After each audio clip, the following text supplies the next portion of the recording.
Hey there, this is Jake Antelis. I'm a producer, mixer, and engineer, and you can check me out at jantelis.com. In this video, I will cover gain staging in your DAW. Before I begin, it's very possible that without ever intentionally thinking about it, the gain staging setup in your recording software may be just fine, but perhaps it could be better. If you find yourself not being able to get instruments properly sitting in your mix, and also find that you always seem to be running out of headroom quickly, or perhaps that your drums or any other instrument seems wimpy, and you can't quite pinpoint why this is.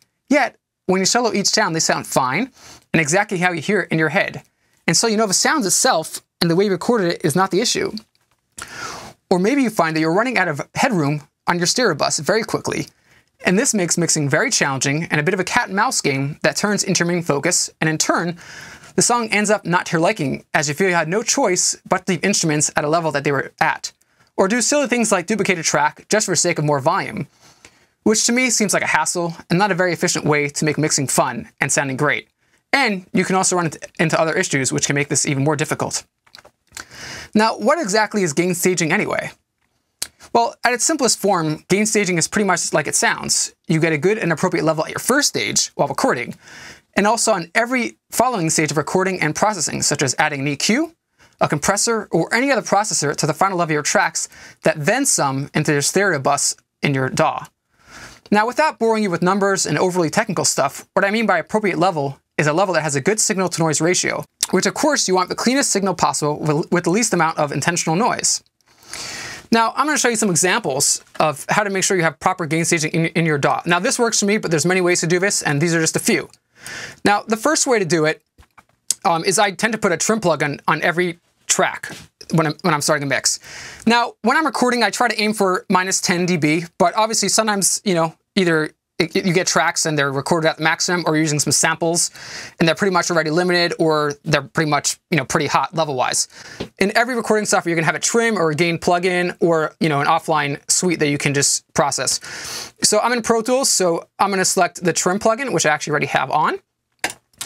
And you can see on the first track, I've actually brought it down -6.7 dB.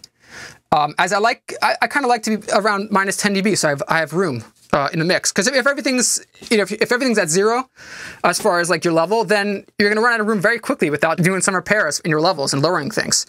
So that's that. I mean, for those in Pro Tools, there's also like another way you can do this, which is on pretty much every waveform. You just grab that little fader and drag it down, which is pretty handy in Pro Tools. Which is called clip gain. Now, my last point, which is I think what I would usually do post doing that, is that in this mix you'll see that the faders are all pretty high up, beyond the level that you see in the meters. So what I kind of like to do is so I don't run out of room, is I tend to bring everything kind of down before I even start mixing. So the first thing I'll do is make a group. I'll select the first track, then I'm gonna select the last track, and I'm just gonna make a group. Or if you want, in Pro Tools there's already a default all, but that also brings down your master fader, which I don't want to bring down.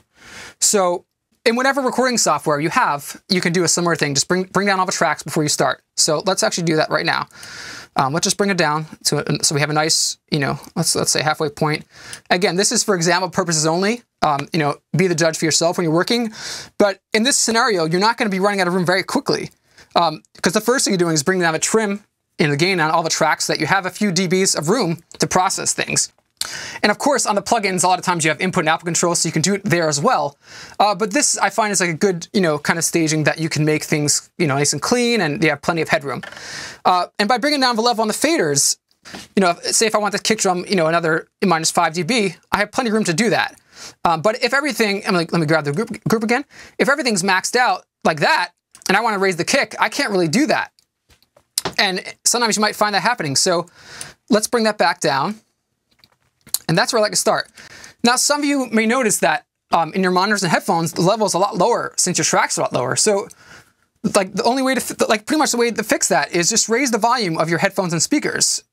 Because, there's no reason to max it out in your recording software to hear it louder. That's what your, volume control is for. So I hope this has been helpful. I'd like to end by saying that I remember when I started out recording and I was running out of room on a song and didn't quite know why it was happening. I thought maybe I just recorded it in a certain way. I just had no room left. I was pretty new and I didn't realize I could do things that I covered in this video. So I hope that these have been helpful to you in your mixing and in your recording software, and will help you improve on your mixes as well. I hope to cover a lot more mixing and recording topics in future videos, so please be on the lookout for them. Thanks for watching. Peace.